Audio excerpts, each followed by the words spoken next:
Price Lord everyone. இந்த நாளிலும் கூட உங்களை சந்திக்கிறதுல மிக்க மகிழ்ச்சி. ஸோ நம்ம அட்வென்ட் சீரீஸில் நம்ம வந்து இன்னைக்கு 3வது ஞாயிற்றுக்கிழமையில இருக்கிறோம். நம்ம ஹோப் முடிஞ்சு பீஸ் முடிஞ்சு இந்த நாளிலும் கூட நம்ம ஜாய் என்ற விஷயத்தை பற்றி நம்ம பார்க்க போகிறோம். ஸோ நம்ம ஜாய்னா ரொம்ப ஜாய் தானே, சந்தோஷம் தானே அதில் இருக்குது நம்ம யோசிக்கலாம். ஆனால் ஜாயில் வந்துட்டு எவ்வளோ ஒரு அர்த்தங்கள் இருக்குது, நம்ம லைஃப்பில் உண்மையாகவே அந்த ஜாய்ன்றது ஒரு விஷயம் இருக்கா அப்படின்னு நம்ம மேலும் மேலும் அறிந்து கொள்ள நம்ம கூட இன்னைக்கு நம்ம மத்தியில் ரெவரண்ட் லியூ கிருஷ்ணன் வந்திருக்காங்க ஃப்ரம் ஆசாரிப்பு கூட புக்கிடாரா என்ன சார்பு கூட பூச்சோம். சோஸ்ரம் பர்ரி, சோஸ்ரம் எப்படி இருக்கீங்க பர்ரி? நல்லா இருக்கு. நீங்கள் எப்படி இருக்கீங்க? நல்லா இருக்கும் பர்ரி. எப்படி ட்ராவலிங்லாம் ஓகேவா பர்ரி? ட்ரெயினில் ஓகே. வரும்போது கொஞ்சம் ஜேமாக இருந்துச்சு, ஆனால் வந்து சேர்ந்துட்டேன். ஓகே, ஆல்வேஸ் ஜாம் தானே பர்ரி, அது எந்த டைமிங்கில் வந்தாலும். So thank you so much berry, இன்றைக்கி நாளில் வந்தது கூட. ஸோ நம்ம நான் சொன்ன மாதிரி இன்றைக்கி நம்ம ஜாய் அப்படின்ற ஒரு விஷயத்தை நம்ம வந்து பார்க்க போகிறோம். ஸோ ஜாய்னா என்ன பர்ரி? ஜாய்னா வந்துட்டு ஹாப்பினஸ்னு சொல்லுவாங்களே. ஸோ ஜாய்க்கும் அந்த ஹாப்பினஸ்ன்னு சொல்கிறதுக்கு வித்தியாசம் இருக்கா, இல்லை ரெண்டும் ஒன்றா பர்ரி? ஹாப்பினஸ் ஜாய்க்கும் ரொம்ப வித்தியாசம் இருக்குது. அது ரொம்ப குழப்பமானது. தமிழில் வந்து வெவ்வேறு வார்த்தைகள் இருக்குது. சந்தோஷம் சொல்லுவாங்க, மகிழ்ன்னு சொல்லுவாங்க, களிப்புன்னு சொல்லுவாங்க. ஆங்கிலத்தில் வந்து ஹாப்பி அண்ட் ஜாய்ன்னு சொல்லுவாங்க. ஹாப்பிக்கும் ஜாய்க்கும் ரொம்ப வித்தியாசம் இருக்குது.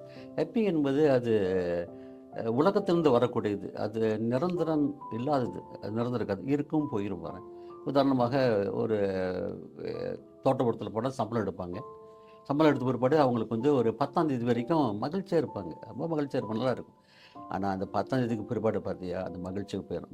மூஞ்சி தொங்க போட்டு வருவாங்க. என்ன ஆச்சுங்களா, பணமே இல்லை, நான் என்ன தான் செய்யறதில்லை. அப்போ அந்த ஹாப்பி எங்கே போயிடுச்சு?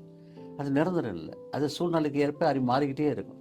இன்றைக்கி உலகத்தில் எல்லாம் அதான் தேடிட்டு போகிறாங்க, ஹாப்பின்னு ஓடிக்கிட்டு இருக்காங்க. ஆனால் ஜாய் இருந்து அப்படி இல்லை, அது டீப்பானது, அது உள்ளத்தில் ஆழத்தில் இருக்கும். உங்களுக்கு இருக்க இல்லையோ அது உண்மையிலே நிரந்தரமாக இருக்கக்கூடியது. அது உலகத்திலேருந்து வரக்கூடியது கிடையாது, அது வந்து மேலேருந்து வரக்கூடியது. கடவுள் நமக்கு கொடுக்குற அந்த ஜாய் இருந்து அது உள்ளத்தில் இருக்கும். எந்த சமயத்தில் எந்த சூழ்நிலும் நம்மள்கிட்ட இருப்பதற்கு மேலேருந்து இருக்கிற அதுதான் இன்றைக்கி நிறைய பேர் தேடுறதில்லை. ஆனால் இன்றைக்கி இந்த ஹாப்பின்னு சொல்கிறாங்கல்ல, அந்த நிரந்தரம் இல்லாதது தான் இன்றைக்கி மக்கள் தேடிக்கிட்டு போகிறாங்க. அதை புரிஞ்சுக்கிட்டாங்களா? இந்த அட்வர்ட் நம்ம போயிட்டுருக்கோம். இதில் ரொம்ப ஆழமாக கற்றுக்க முடியும், அவங்க கண்டுபிடிச்சிக்குவாங்கன்றீங்க. Thank you Barry. ஸோ பர்ரி, இப்போ பார்த்தீங்கன்னா வந்துட்டு ஜாய் அப்படின்ற அந்த கேண்டில், இப்போ ஹோப் பீஸ் கேண்டில் கொளுத்துமே இன்றைக்கி நம்ம வந்து ஜாய்க்கான கேண்டிலை நம்ம தான் சர்ச்சில் வந்துட்டு கொளுத்திருப்பாங்க. ஸோ அந்த ஜாய் கேண்டில் பார்த்தீங்கன்னா பர்ரி வந்து அது பிங்க் கலரில் இருக்கும். நம்ம அதை ஏன் அதை வந்து பிங்க் கலர், அந்த பிங்க் கலரில் இருக்குது, அதுக்கு அர்த்தம் இருக்கா பர்ரி? அந்த பிங்க் கலர் வந்து அர்த்தம் வேணும்னா அதை லவ்னு சொல்லுவாங்க. காதல் திருமணத்துக்கு வந்து சிலர் சிவப்பு கொடுப்பாங்க, சில பிங்க் கலர் கொடுப்பாங்க. அப்படின்னு என்ன அர்த்தம்னா, நான் உன்னை அதிகமாக நேசிக்கிறேன், அந்த கலரை பார்த்தே சொல்லலாம் அதிகமாக நேசிக்கிறேன் அப்படின்னு சொல்லிடுற மாதிரி. அப்போ அந்த பிங்க் கலர் வைக்கும்போது அது கடவுள் நம்ம ரொம்ப அதிகமாக நேசிக்கிறார் என்பதை நம்ம காட்டுக்கிறது. அது மாத்திரமில்லை, இந்த அன்பை பெற்ற நானும் உங்களை நேசிக்கிறேன். சர்ச் என்பது ஒரு குடும்பம் பாருங்க. அந்த அன்பு என்பது கடவுள் மட்டும் இருக்கிறதுல மற்ற இடத்துல இருக்கணும் என்று விரும்புகிறோம். அப்போ அந்த ஜாய் வந்து மற்றோட பகிர்ந்து கொண்டு போகிறேன். அந்த பிங்க் என்பது அது என்ன சொல்லுவாங்க, அந்த அன்பு மாத்திரமில்லை, இன்னொன்று வந்து அது இறக்கம் பாருங்க. அது மற்றவங்களோடு வந்து பழகிற விதம் இருக்குது. ஸோ இதெல்லாம் காட்டுக்கிறதுக்கு தான் இந்த அர்த்தத்தில் அதை வைக்கிறாங்க. ஜாய் கேண்டில் வந்து பிங்க் கலரில் இருக்குது. ஸோ நிறைய பேத்துக்கு அது இன்றைக்கி தெரிய வந்திருக்கோம். ஏன்னா வந்துட்டு கேண்டில்ஸ் கொளுத்துவாங்க, அர்த்தம் தெரியாது. ஸோ இன்றைக்கி ஜாய் கேண்டில் பார்த்தீங்கன்னா பிங்க் கலருக்கு என்ன அர்த்தம்னு பார்த்தீங்கன்னா பார்ரி சொன்னது தான். நானும் பிங்க் தான் போட்டு வந்துருங்க பாருங்க, எல்லாம் கலந்துருக்கு. எல்லாம் கலந்துருக்கு சட்டையில். ஜாய் உள்ளுக்கு இருக்கு, கடவுள் கொடுத்த அன்பு உள்ளுக்கு நிறைய இருக்கு. வெரி நைஸ் வெரி ஓகே பரி. நம்ம இப்போ பார்த்தோன்னா வந்துட்டு கிறிஸ்மஸ் வரப்போகுது. நம்ம கிறிஸ்மஸ் இன்னும் ஒரு 10 நாள் தள்ளி தான் இருக்குது. ஸோ இந்த 10 நாள் இந்த ஒரு காலகட்டத்தில் பார்த்திங்கன்னா கிறிஸ்மஸோட ப்ரிப்பரேஷன்லாம் நம்ம ஆரம்பிச்சிருப்போம். ஸோ இந்த கிறிஸ்மஸ்ன்னு சொல்லும் பொழுது நம்மளோட எமோஷன்ஸ் பார்த்திங்கன்னா எல்லா எமோஷன்ஸ் கலந்து வரும். சோகமாக இருப்போம், சில பேர் சந்தோஷமாக இருப்போம், கோபமாக இருப்போம். இப்படி இந்த எமோஷன்ஸ் கலந்த ஒரு காலகட்டத்தை தான் இந்த கிறிஸ்மஸ். ஏன்னா எல்லாருமே 100% ஜாய்ஃபுல்லாக இருப்பாங்கன்னு நம்ம சொல்ல முடியாது. ஆனால் வந்துட்டு கண்டிப்பாக இந்த மிக்ஸ் ஆஃப் எமோஷன்ஸ் இருக்கும். ஸோ இந்த கஷ்டமான காலகட்டத்தில் கோத்ரூ பண்ணிட்டு இருக்கிறாங்களே, ஸோ இந்த காலகட்டத்தில் ஜாய் அப்படின்ற ஒரு விஷயத்தை வந்துட்டு எப்படி கொண்டு வர முடியும்னு நினைக்கிறீங்க நம்ம லைஃப்பில்? மற்ற கஷ்டத்தை இமோஷன்ஸையும் தாண்டி ஜாய் அப்படின்ற அந்த ஒரு விஷயத்த நம்ம லைஃப்பில் எப்படி அப்ளை பண்ண முடியும்னு நினைக்கிறேன்? உண்மைதான். இப்போ வந்து இந்த இந்த அட்வென்ட் காலத்தில் ஜாயின் வரும்பொழுது நம்ம வந்து கடவுளுடைய அன்பை பற்றி நம்மளோட பகிர்ந்து கொள்கிறதுக்கு ஒரு வாய்ப்பு கண்டிப்பாக இருக்கும். ஆனால் கிறிஸ்மஸ் வந்தாவே கேட்பாங்க வந்து, கிறிஸ்மஸ் வந்துருச்சு எப்படி இருக்கீங்க அப்படின்னு கண்டிப்பாக கேட்பாங்க. அக்கம் பக்கத்தில் அப்படி தான் கேட்பாங்க, கிறிஸ்மஸ் எவ்வளோ தூரம் போயிட்டுருக்கு, எவ்வளோ ப்ரிப்பேர் பண்ணிக்கிட்டு இருக்கீங்க அப்படின்னு கேட்கும்போது நம்ம சொல்லலாம் வந்து, எனக்கு இந்த கிறிஸ்மஸ் வந்து வரும்போது ரொம்ப ஜாய்ஃபுல்லாக இருக்குது. காரணம் என்ன, இது கடவுளுடைய அன்பை பிரதிபலிக்கிறது, எனக்காக கடவுள் மேலேருந்து வந்திருக்கிறாரு. அதனால தான் இன்றைக்கி அது எந்த நிலையிலையும் எனக்கு வந்து சந்தோஷமாக இருக்க முடியும் என்பதை காட்டக்கூடிய அந்த நாளை நான் கொண்டாட போகிறோம். இது எங்களுக்கு மாத்திரம் இல்லை, யாரையும் அழைக்கலாம் பாருங்க. கிறிஸ்மஸ் என்பது எல்லாம் ஓப்பன் டு எவ்ரிபடி பாருங்களேன், எல்லாமே வரலாம் பாருங்க. அது கிறிஸ்மஸ் என்பது வந்து அது வந்து நான் சொன்னது போல் இந்த அன்பு என்பது கடவுள் கொடுத்துருக்கிற அது நிரந்தரமான ஒரு அன்பை கொடுத்து நம்ம பார்க்க போகிறோம். அது கடவுள் நமக்காக கொடுத்துருக்காரு. இதை உலகத்தில் பார்க்க முடியாது. நம்ம நேசிக்கிறவங்க ஒரு காலகட்டத்தில் விட்டுட்டு ஓடிடுவாங்க. 10 வருஷத்துக்கு பிறகு பார்ப்பாங்க, எப்படி இருக்கீங்க, பார்த்தும் பார்க்காம போயிடுவாங்க. ஆனால் அப்படி இல்லை, கடவுள் எந்த சமயத்திலும் நம்ம மேலே வைத்திருக்கிற அன்பு நமக்குள்ளே வரும்பொழுது நாம் பிறரோடு கூட அதே அன்பை காட்டுக்கிறதுக்கு நல்ல வாய்ப்புகளை கொடுக்கக்கூடிய ஒரு இந்த காலத்தில் அதை நம்ம வந்து மற்றொரு பகிர்ந்து கொள்ளலாம். அப்படி அவங்க ஒருவேளை கஷ்டத்தில் என்னங்க விசாரிக்கிறவங்க யாருமே இல்லை. ஒரு முறை எனக்கு ஞாபகம் இருக்குது, ஒரு முறை ஆஸ்பத்திரிக்கு நான் போயிருந்தேன். அவர் பக்கத்தில் பெட்டில் ஒரு கிறிஸ்தவர் தான், ஆனால் அவரை வந்து யாரும் சந்திக்கிறதில்ல.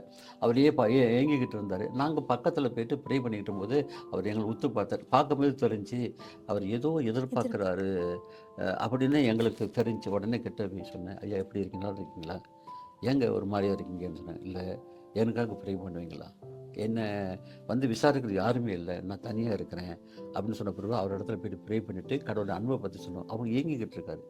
அப்போ அந்த அன்பை பற்றி நான் சொல்லும்பொழுது அவர் சொன்னார், மறுபடியும் வந்தீங்களா, கண்டிப்பாக ப்ரே பண்ணுங்கள். ஒருவேளை நான் பேர் விட்டு போயிட்டுனா நான் அதை ஹெல்ஃபோன் நம்பரை கொடுத்துட்டு போகிறேன், அவங்க கான்டாக்ட் பண்ணிங்க அப்படின்னு சொன்னாங்க. அப்போ இந்த மாதிரி காலகட்டத்தில் நிறைய பேர் வந்து அந்த நிரந்தரமான அன்பு இல்லை, வெறும் உலகத்தில் அன்பு வாழ்ந்துக்கிட்டு தான் இருக்கிறாங்க, உண்மையான அன்பு கிடையாது. அப்போ இந்த காலகட்டத்தில் நம்ம வந்து கடவுள் அன்பை சொல்லி அவர்களை கொண்டு வர்றதுக்கு நல்ல வாய்ப்பை ஆண்டவர் ஒன்று பண்ணியிருக்கிறாரு. அதை நம்ம பயன்படுத்தணும். அதான் ஜோய், அது நிரந்தரமாக இருக்கும். தேங்க்யூ பட்ரி. நம்மளும் கேட்குறவங்களும் பார்க்குறவங்களும் வந்துட்டு அவங்களும் இப்போது அந்த ஒரு சுச்சுவேஷன் அமைஞ்சிச்சுல பாரிக்கு அந்த ஹாஸ்பிட்டலில். ஸோ நம்மளும் மேபி எனி டைம் எங்கேயாச்சும் பார்க்கும்போது ஹாஸ்பிட்டல் மட்டும் தவிர சபையிலையும் சரி, வேலை செய்கிற இடத்துலையும் சரி, நான் யாராவது இப்படி தான் ஒரு ஜாய்க்காக அவங்களும் ஒரு தயக்கத்தோட நம்மளை பார்ப்பாங்களே தவிர்த்து கேட்க மாட்டாங்க.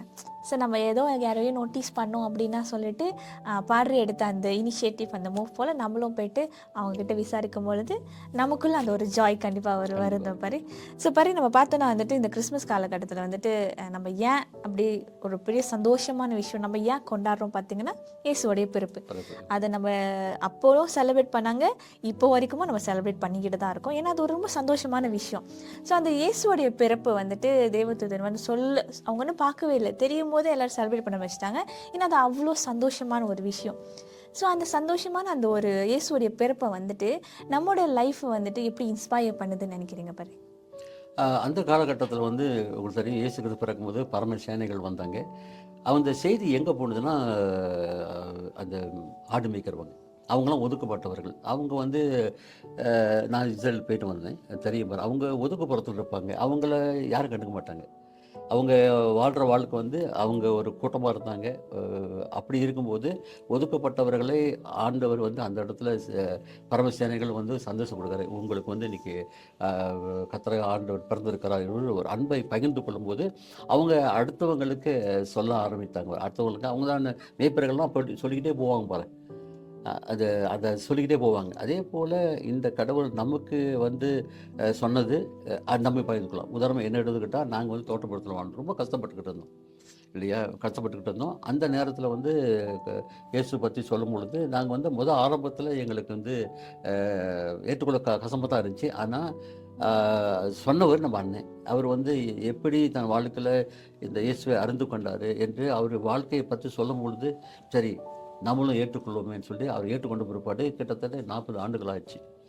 அன்னைக்கு ஆரம்பித்த ஓட்டம் இன்னும் ஓடிக்கிட்டு தான் இருக்கு. அந்த ஜாய் என்பது நிரந்தரமானது. எத்தனோ பாடுகளை கடந்து போயிருக்கிறோம், எத்தனை கஷ்டத்தில் கடந்து போயிருக்கிறோம், எத்தனை வேதனை கடந்து போயிருக்கிறோம். ஆனால் எங்கள் வேல் வைத்திருக்கிற அந்த அன்பு ஒரு நாளும் கடந்து போகலாம். அந்த ஜாய் இன்னும் இருந்துக்கிட்ட இன்னும் பெருக்கிட்டு தான் இருக்கிறத தவிர, இன்னும் டீப்பாக தான் போயிருக்க தவிர குறைந்த பாடு இல்லை. அப்போ நான் இந்த கண்ட இந்த அன்பை வந்து பிறருக்கு நம்ம பகிர்ந்து கொள்ளணும். முன்னோர்கள் சொன்ன ஒரு வார்த்தை ஞாபகம் வருது. ஒரு வேளை உனக்கு தெரிந்திருக்கலாம். நான் பெற்ற இன்பம் பெருக வையகம் அப்படின்னு சொல்லுவாங்க. நான் கண்ட அந்த இயேசுன்னு முதலுக்கே சந்தோஷம், மகிழ்ச்சி எல்லாம் கலந்துருக்கு. அதை நான் பெற்றுட்டு நானே வச்சிருக்கூடாது பாரு. அது பிறருக்கு சொல்லி தான் ஆகணும் பாரு. ஏன்னா அவர் நம்ம பெற்ற இன்பத்தை மற்றவங்க தெரிந்து கொள்றதுக்கு, நான் பிறரோட பகிர்ந்து கொள்றதுக்கு நல்ல வாய்ப்பான இந்த அட்வென்ட் காலத்தில், அதாவது இப்போ இருக்க ஜாய் காலத்தில் நம்ம பகிர்ந்து கொள்ளனா நல்லா இருக்கும். நீங்கள் எங்கே சந்தோஷமாக இருக்கிறீங்க காரணம் சொல்ல போகிறோம். அப்போ வாய்ப்புகள் கிடைக்கும் போது நம்ம சொல்லிக்கிட்டே போயிடுவோம் தான். நான் கண்ட இந்த இயேசு அவங்களும் கண்டு கொள்ளணும் என்ற இன்பத்தை நம்ம பிறரோடு கண்டுகொள்ளும் பொழுது பரலோகமே ரொம்ப சந்தோஷமாக இருக்கும். நீங்களும் அப்படி தான் இருப்பீங்கன்னு நினைக்கிறேன். சந்தோஷம் இருக்குன்னு நினைக்கிறேன். தலையாட்டும் போது என்னோட முகத்துல தெரியுதா பாரு, நான் சந்தோஷமா நல்லா இருக்கிறது. தெரியும், நல்லா தெரியும். தேங்க்யூ பாரு, நீங்கள் அதை பற்றி ஷேர் பண்ணதுக்கு. பாரு, இப்போ நம்ம வந்து ஜாய் அப்படின்னு பற்றி பார்த்தோம்ல. ஸோ இப்போ இயேசுவோடைய பிறப்பு நம்மளுக்கு எப்படி இன்ஸ்பயர் பண்ணுறதுன்னு நம்ம பார்த்துட்டோம். ஸோ இப்போ நம்ம கிறிஸ்மஸையும் தாண்டி இந்த இந்த ஒரு காலகட்டம் ஒரு சந்தோஷமான நாட்கள், குடும்பத்தோடையும் நம்ம சொந்தக்காரங்க கூட ஃப்ரெண்ட்ஸ் கூட நம்ம செலிப்ரேட் பண்ணுற ஒரு காலகட்டம். ஆனால் அதை முடிஞ்சு நம்ம டெய்லி லைஃப்பில் அந்த காலகட்டத்தையும் முடிஞ்சு அடுத்து திரும்ப நம்ம நார்மல் நாட்கள் நம்ம கடந்து போகும்போது அந்த டெய்லி லைஃப்பில் நம்ம எப்படி வந்துட்டு அந்த ஜாயை நம்ம இன்னொன்னுமோ நம்ம லைஃப்பில் வச்சுருக்கலாம், அந்த ஜாயை எப்படி மற்றவங்க கூட நம்ம ஷேர் பண்ணிக்கலாம்னு நினைக்கிறீங்க? திருமணமான தம்பதிகள் முதல் ஆரம்பத்தில் நல்லா இருப்பாங்க. வாழ்க்கையில் போராட்டம் வந்து விட்டுட்டு போகலையே இல்லையா, ஆரம்பித்தாங்க. இப்போ நான் கல்யாணம் பண்ணி 40 இயர்ஸ் ஆச்சு. ஆரம்பத்துலேருந்து இது வரைக்கும் ஓடிக்கிட்டு தான் இருக்குது. அதே போல் இயேசுவை ஏற்றுக்கொண்டு பிற்பாடு சில சமயத்தில் கஷ்டம் பிரச்சனை வரலாம். ஆனால் நமக்குள்ளே இருக்கிறதான அந்த டீப்பான ஜாய் இருக்குது. நான் ஹெப்பின்னு சொல்லலை. ஹெப்பி வந்து உலகத்தில் வந்தது, அது மறைஞ்சு போயிடும், இருக்கும், மறைஞ்சு போயிடும். அதை நான் சொல்ல வரல, அதை தான் நாடி போகிறாங்க. ஆனால் ஜாய் என்பது எல்லா நிலைகளில் இருக்கிற அந்த அன்பை நம்ம எப்படி இந்த குடும்பத்தில் 40 வருஷம் ஓட்டிட்டோமோ, அதில் போயிட்டோமோ, அதே போல் இந்த அன்பு நமக்குள்ளே இருக்கும்போது நாம் அந்த ஆண்டவரை பற்றி தெரிந்து கொள்றதுக்கு நமக்கு சர்ச்சுன்னு ஒன்று இருக்குது பாருங்கள். அங்கே அடிக்கடி போயிட்டு வரவங்க அத்தனை பேர் வந்து நம்ம போல இருக்க மாட்டாங்க இல்லையா. சர்ச் என்பது ஒருத்தர் விசாரிக்கணும் பாருங்க. நம்மகிட்ட இருக்கிற அன்பை மாத்திரமில்ல, நம்ம இருக்கிற என்னென்ன இருக்க எல்லாத்தையும் மடங்கு சொல்லி மற்றவங்களை உற்சாகப்படுத்தும் போது அடுத்தடுத்து நெக்ஸ்ட் ஜெனரேஷனை பார்க்கலாம் பாருங்க. இப்போ என்கிட்ட இருக்கிற அன்பை என் பிள்ளைகளுக்கு சொல்லும்போது, என் பிள்ளைங்க என்னுடைய பிள்ளைங்களுக்கு சொல்கிறதுக்கு அது போய்கிட்டே இருக்கும். அதே போல் சபையில் வரப்படுங்க அத்தனை பேரும் ஒரே நிலையில் இருக்க மாட்டாங்க. அப்படி இருக்கும்போது நம்முடைய அன்பை வந்து நம்ம சொல்லி அவங்கள வளப்படுத்துவதற்கு நம்ம தான் போகணும் பாருங்க. வந்தவங்களாம் அப்படியே போயிடுவாங்க. எல்லாம் வந்து சோத்திரம் சொல்ல மாட்டாங்க, சிறந்த போயிடுவாங்க. நம்மளுக்கு தெரியும் அவங்க ஏதோ ஒரு பிரச்சனை இருக்கிறாங்க. அப்போ நம்ம என்ன செய்யணும், அவங்களை பற்றி எப்படி இருக்கீங்க, இது இருந்தால் நிச்சயமாக வந்து சபையில் ஒருத்தர் வாழ்த்தி ஒருத்தர் எப்படி இருக்கீங்க அப்படின்னு வாழ்த்தும் போது இந்த அன்பை நம்மளும் வளர்த்துக்கலாம், அடுத்தவங்க வளர்க்குறதுக்கும் ஒரு வாய்ப்பை நம்மளுக்கு கொடுத்துருக்கிறது நம்ம மறந்துடக்கூடாது பாருங்க. ஓகே பாரு, தேங்க்யூ பாரு. நீங்கள் சொன்னீங்க உங்களோட பிள்ளைங்க பேர பிள்ளைங்கன்னு சொல்லிட்டு. ஸோ நம்ம அந்த பாட்டுக்கு வருவோம். ஸோ உங்களோட பாரியோட கிறிஸ்மஸ் செலிப்ரேஷன் உங்கள் ஃபேமிலி கூட எல்லாம் எப்படி இருக்குது, ப்ரிப்ரேஷன்லாம் எப்படி போய்கிட்டு இருக்கு? ஆரம்பிச்சிருக்கிறோம், இன்னும் கொஞ்சம் ஆரம்பிச்சிருக்கிறோம். நம்ம பெரும்பாலும் வந்து இந்த கிறிஸ்மஸ் நாள் வந்து நம்ம மட்டும் கொண்டாடுறதில்ல, ஃபேமிலியை கெதர் பண்ணி வந்து நம்ம வந்து எப்படி இந்த கடவுள் நடத்தி கொண்டு வருகிறார், இயேசு கிறிஸ்து ஏற்றுக்கொண்டு வருவாடு வாழ்க்கை எப்படி மாறி இருக்குது, எப்படி இருக்குன்னு சொல்லி நம்முடைய ஜெனரேஷன், இப்போ என் சண்டை இருக்கிறான், அவன் அடுத்த ஒரு ஊழியக்காரனாக வரணும். ஏன்னா என்னை பார்க்கறதுனால நான் வந்து அவனுக்கு பாஸ்வேர்ட் பண்ணிட்டேன். அவனுக்கு பிறந்திருக்கிற அடுத்ததும் அவனும் வரணும் அப்படின்னு சொல்லி என்னுடைய பிறகு இப்படி அடுத்த சந்ததி எல்லாமே நினச்சாங்களா. நிச்சயமாக வந்து இந்த ஜாய் என்றது வந்து நிரந்தரமாக இருக்கும். இந்த தேசத்தில் இருக்கிற மக்களை ஆதாயப்படுத்துகிறது கர்த்தர் நம்மளை வைத்திருக்கிற ஒரு கருவி என்பதை, ஒரு இன்ஸ்ட்ருமெண்ட் என்பதை மறந்துடாமல் நாம் வந்து பகிர்ந்து கொள்ளும் போது நிச்சயமாக நிறைய ஜனங்கள் வர்றதுக்கு வாய்ப்புகள் நிறைய இருக்குது. எல்லாம் நம்ம கையில் தான் இருக்குது. வந்தோமோ போனோமோ இல்லாமல் மற்றவர்களுக்கும் நான் அனுபவிக்கிற இந்த இன்பத்தை, அதாவது ஜோயை வந்து நாம் பகிர்ந்து கொள்ளும் போது அடுத்தவங்களும் ஏற்றுக்கொள்வாங்க. நிச்சயமாக இந்த தேசம், நம்ம தேசம் இருக்க ஒரு நாளைக்கு வந்து கிறிஸ்து நாடாக மாறுறது கூட வாய்ப்புகள் நிறையா இருக்குது. அது நம்ம கையில் தான் இருக்குது. அப்போ என்ன முடிவு எடுக்க போகிறோம், ஹாப்பியோடு இருந்துட்டு போயிருமா, அப்படி இருந்துட்டு போகிறோமா, இல்லை ஜாய்க்குள்ளே வரப்போகிறோமா என்ற தீர்மானத்தை நம்ம தான் பண்ணணும். என்னை பொறுத்தவரை ஜாய் உங்களுக்கு இருக்குது, எனக்கு இருக்குது. பார்த்து கொண்டு இருக்கிறாங்களோ அவங்களுக்கும் இந்த போய் சேரணும்னு சொல்லி என்னுடைய பிரார்த்தனை ஜெபம். தேங்க்யூ ஸோ மச் பாரு, தேங்க்யூ ஸோ மச் பாரு. ஸோ நம்ம இந்த ஒரு கிறிஸ்மஸ் செலிப்ரேஷன் ப்ரிப்பரேஷன் காலகட்டத்தில் நம்ம போய்கிட்டு இருக்கும்பொழுது கண்டிப்பாக எல்லாரும் சேஃபாக இருக்கணும். ஏன்னா வந்து எனி டைம் எனிதிங் நடக்கலாம். ஏன்னா இப்போ மழை காலமாக வேறு இருக்குது, எல்லா இடத்துலையும் வெள்ளம் வேறு வந்துக்கிட்டு இருக்குது. ஸோ எல்லாருக்குமே சேஃபஸ்ட் கிறிஸ்மஸ் செலிப்ரேஷனாக இருக்கணும்னு நான் கேட்டுக்கிறேன், வேண்டிக்கிறேன். ஸோ இந்த நாளையில் எங்கள் கூட டைம் ஸ்பெண்ட் பண்ணி இந்த ஜாயோட அர்த்தம் என்ன இன்னும் டீட்டெயிலாக எங்களுக்கு அதை பற்றி விளக்கி கொடுத்து பாரு லியூக் கிருஷ்ணனுக்கு மிக மிக நன்றி.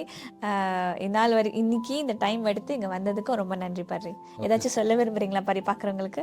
நீங்கள் பார்த்துக்கொள்ள இருக்கிறவங்களுக்கு நான் ஒரு சொல்ல வேண்டியது, இந்த உலகத்தில் இருக்கிறது மகிழ்ச்சி என்பது, ஹாப்பி என்பது அது நிரந்தரம் அற்றது, அது வந்து போயிடும். ஆனால் அந்த ஜாய் என்பது மேலேருந்து வர்றது அந்த கடவுள். அவர் உண்மையான கடவுளை தெரிந்து கொண்டால் நாங்கள் எப்படி இருக்கிறோமோ, நீங்கள் கேட்டீங்களா எப்படி நீங்கள் இருக்கிறோமோ அதே போல் உங்களுக்கும் அந்த அன்பு தொடர்ந்து இருக்கும். உங்களுக்கு பிற்பாடு அடுத்தவங்களுக்கும் நீங்கள் வந்து ஆசீர்வாதம் இருப்பீங்க. உங்களுக்கு மிகப்பெரிய வாழ்த்துக்கள் சொல்லிக் கொடுக்குறேன். Thank you so much very advance merry Christmas பாரு உங்களுக்கும். தேங்க்யூ. இதை பார்த்துட்டு இருக்கிறவங்க அனைவருக்குமே நன்றி. ஸோ நம்ம 3 அட்வென்ட் எபிசோட் முடிச்சிட்டோம். அட்வென்ட் சீரீஸை வந்து இன்னும் ஒரே ஒரு சண்டே நம்ம அட்வென்ட் வந்து முடிஞ்சு கிறிஸ்மஸ்க்கு போக போகிறோம். So I see you in the next video. Thank you.